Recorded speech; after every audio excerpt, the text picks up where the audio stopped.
Hello, and welcome back to the Empower Her podcast.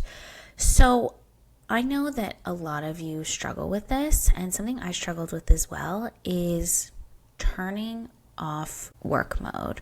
So, something that I've really struggled with, especially since working from home during the pandemic and on, is that because I work from home, technically I'm like in the same areas where I work, and so it's very hard to go from work mode to then personal mode. And so many of my clients struggle with this as well, right? Still checking their Slack messages or spiraling about a client you are working on and having this like a really hard time turning off.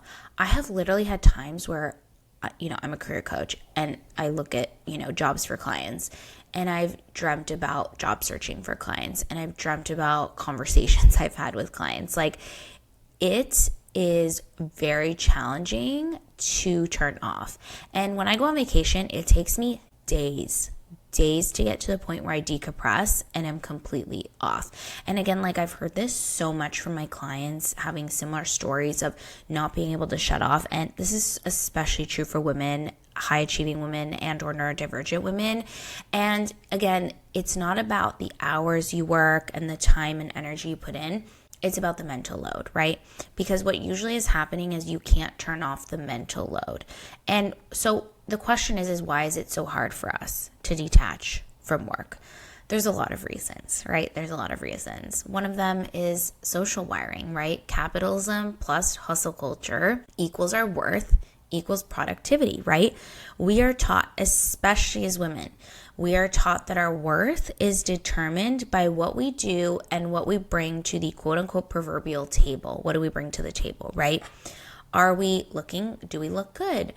Are we raising our kids properly? Are we going to work and making six figures? Do we have a house? Do we blah, blah, blah, like all these things. It's like, okay, we have to have the most of everything, because if our worth is determined by these things, we have to show that we're being productive in these areas, right? Rather than our worth just being a factor of our existence. Let me say that again. Rather than our worth being a factor of our existence, right? So your worth really is only a factor of your existence. Your worth should not be tied to productivity and what you do, okay? Another root cause is women are taught from childhood to over-deliver. And neurodivergent individuals are also taught, right? There's that extra layer of hyperfocus, rejection sensitivity, anxiety about dropping the ball. So when you combine being a woman with having this, taught to us as children to over-deliver, neurodivergence of hyperfocus, rejection sensitivity, right? We get to this space of over-functioning. We manage everyone else's emotions, not just our own. We play mom to people, especially if we're eldest daughters, right?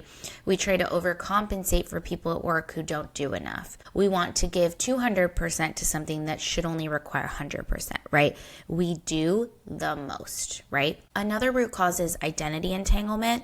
So I've talked about this before, but a lot of times our worth is tied to our job and our job performance, again, especially for high achievers.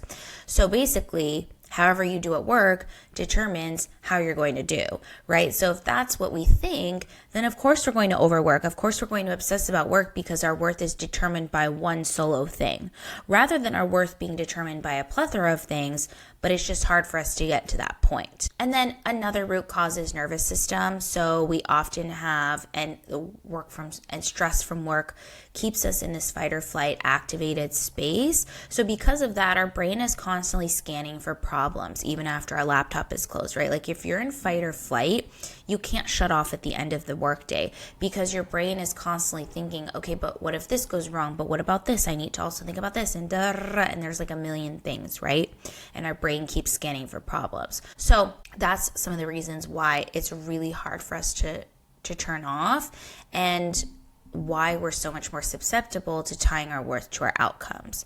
So I want to talk about what happens when we don't turn off, because I think this is something we don't talk about enough, because, part of our psychology as humans is we try to look at what the threat is and we try to minimize the threat, right? So if we're thinking our worth is tied, our work is tied to our worth, then we need to feel that we are doing everything at work possible so we can minimize that threat, right, of having our worth being attacked.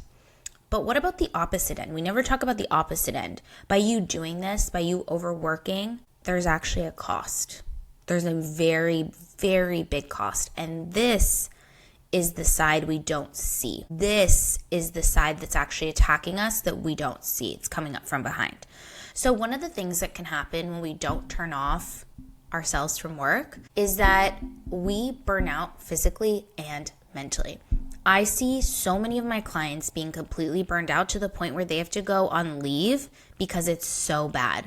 That's not normal. That's not normal that we are so burned out by work that we physically need to remove ourselves for weeks or months at a time in order to get back to normal. That's not normal, right? My clients feel physically depleted. They get to a point where they don't have energy. I remember when this was me, I was in extreme burnout as well. I literally had no energy for anything but work. I got my work done, I functioned, I did the things, and then I had no energy for anything else, right? Nothing. Another cost of not turning off is having strained relationships and not being able to be present with loved ones, right? I did a whole episode about this. I remember that when I was so burned out, there was a time when I felt like I could not be a good friend because I physically and mentally did not have the capacity to do anything extra for my friends, to think about them, to text them, to hang out with them. I felt it was an actual burden to spend time with people that I actually really liked and cared about because I had a zero energy. I actually probably had minus energy because I used it all up when I was working. And I felt like I was just not a good friend. I wanted to be at home all the time and I wanted to just be, my nervous system was so incredibly dysregulated that I couldn't give anyone anything else, right? And I wasn't able to be there for the people around me. And, there are hard times in our lives where sometimes we can't give 100% to our friends, and that's totally fine. But this was a long-standing, months and months on end, where I just wasn't getting joy from my relationships. And it wasn't because that there was anything wrong with the relationships. It was because I just physically wasn't in a space and mentally to give to my friends what they needed because my cup wasn't full. My cup was running on fumes, okay? The next cost of not turning off work is creativity dulling and having no space for play or rest, right? So when you're constantly working and thinking about work, that will affect your creativity. And when it affects your creativity and you don't have any creative ideas or time to be creative, you won't actually be able to think about what are those things that you want to do that actually bring you joy. But not only that, it'll affect your work as well because you'll do your work, but you won't be able to come up with new ideas, how to get new clients, how to manage your team better, like whatever the situation is. And how can you be creative and try new things when you're constantly burned out? You actually can't. So creativity completely dulls, which in so many of our professions and personal lives is so incredibly important. And then the other thing that this costs is it reinforces an overwork cycle, right? Because we get gratification from our work, we overwork even more and more, which causes even more burnout. Again, this affects us mentally, physically, creatively, spiritually. There is a massive cost to overworking and overthinking about work. We as humans were not built to work 40-hour weeks, let alone like 80-hour weeks, which many of us are doing, right? And even if you're not technically working 80-hour weeks, the time you're spending thinking about and obsessing over it, it could easily be 80, 100 hours, right? Like when I was literally dreaming about work and all of those things, I don't even know if there was a minute in my day where I wasn't thinking about it, which is insane. So the question then comes down is like, how do we break this cycle, right? Like, how do we get over this? So here's a couple things that you can do. The first thing is awareness and reframe. You need to be aware that this is happening. So notice what's happening. Remind yourself that this thought is a symptom, not a solution. Work is what I do, not who I am. Being aware of what's happening is the first step to making change. If you can identify, hey, I'm overworking, I'm overthinking about work, I'm obsessing over work, I'm doing way too much, that's the first step. The next step is creating closing rituals.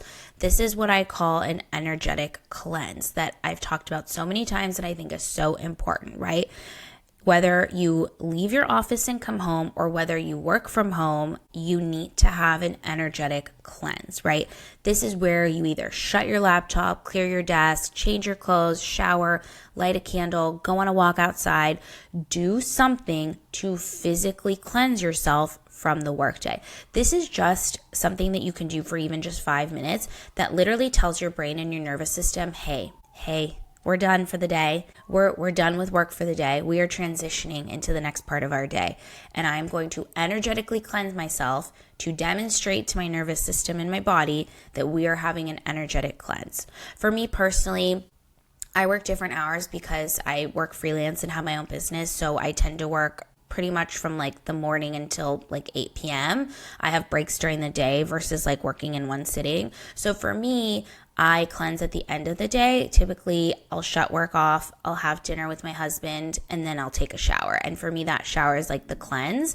And then usually we're going to do something together, like watch a movie or hang out or do whatever. So like that's what we usually do. And that's my way of cleansing. And that really helps me. And when I'm in the shower, I really think like, okay, I'm like visualizing myself, washing off the workday, really stepping into that. I make sure my laptop is closed because even though I work from home, like having my laptop open, it just like seeps the energy. So laptop is closed, notifications are turned off, all work notifications turned off. Like I'm not getting those. I'm not checking them on my phone. Like we are done. And that's a signal to myself that I am going to stop and we are transitioning into the next part of our day. The next thing is externalize thoughts. So I really recommend, and there's so many studies that show that brain dumping, journal entries are super helpful, especially for neurodivergent brains, because when you don't let out the information, you're holding on to these loops. So instead, by writing them down and writing them out, you're letting go of these loops that you have. And it's like letting go of the brain space in your head because you've written it down. And also, besides that, this really helps us process our thoughts, which is super important because we want to be aware of what's happening. So it helps us process our thoughts, which turns into helping us identify and making changes. And the next thing you can do is shift your state, right? This is where nervous system regulation comes in. So things like breath work, going on a walk, movement, cooking, different tactile activities. Do something that works for you that regulates your nervous system. I recommend doing this 5 minutes in the morning, 5 minutes at night. You can also do it as a form of the cleanse that we talked about just a little bit ago, of when you're done with work, doing a sort of cleanse. Nervous system regulation is a really great cleansing activity to do.